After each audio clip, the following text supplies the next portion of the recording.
புதுச்சேரி, காரைக்காலில் இன்று மிதமான மழைக்கு வாய்ப்புள்ளதாகவும், குறிப்பாக நீலகிரி, கோயம்புத்தூர், திருப்பூர், தேனி, திண்டுக்கல், ஈரோடு, கிருஷ்ணகிரி, தருமபுரி மற்றும் சேலம் மாவட்டங்களில் ஓரிரு இடங்களில் கனமழைக்கு வாய்ப்புள்ளதாகவும் சென்னை வானிலை ஆய்வு மையம் கணித்துள்ளது. இதேபோல் நாளை நீலகிரி, கோயம்புத்தூர், திருப்பூர், திருப்பத்தூர், வேலூர் உள்ளிட்ட 11 மாவட்டங்களில் கனமழைக்கு வாய்ப்புள்ளதாகவும் கூறப்பட்டுள்ளது.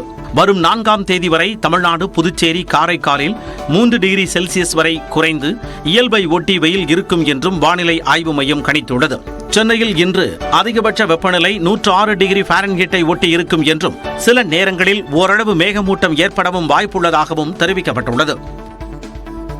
இதனிடையே மதுரை மாவட்டம் அழகர்கோவில், கள்ளந்திரி, அப்பன் திருப்பதி பகுதிகளில் மாலையில் அரை மணி நேரம் திடீரென மழை பொழிந்தது. இதனால் வெப்பம் தணிந்தது. இதேபோல் திருச்சி மாவட்டம் மணப்பாறை மற்றும் சுற்றுவட்டாரங்களிலும் மழை பொழிந்ததால் வெப்பம் தணிந்து மக்கள் மகிழ்ச்சி அடைந்தனர். லேசாக தொடங்கிய தூறல் பின்னர் அரை மணி நேரம் கனமழையாக கொட்டி தீர்த்தது.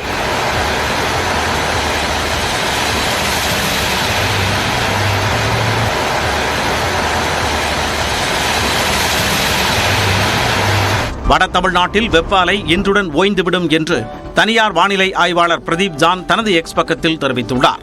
இதனிடையே குமரிக்கடல், மன்னார் வளைகுடாவை ஒட்டிய கடலோரப் பகுதிகளில் வரும் 3ஆம் தேதி வரையும், தென்மேற்கு வங்கக்கடல் பகுதியில் நாளை வரை மணிக்கு 55 கிலோமீட்டர் வேகம் வரை காற்று வீசக்கூடும் என்பதால் மீனவர்கள் இந்த பகுதிகளுக்கு செல்ல வேண்டாம் என்றும் வானிலை ஆய்வு மையம் எச்சரித்துள்ளது.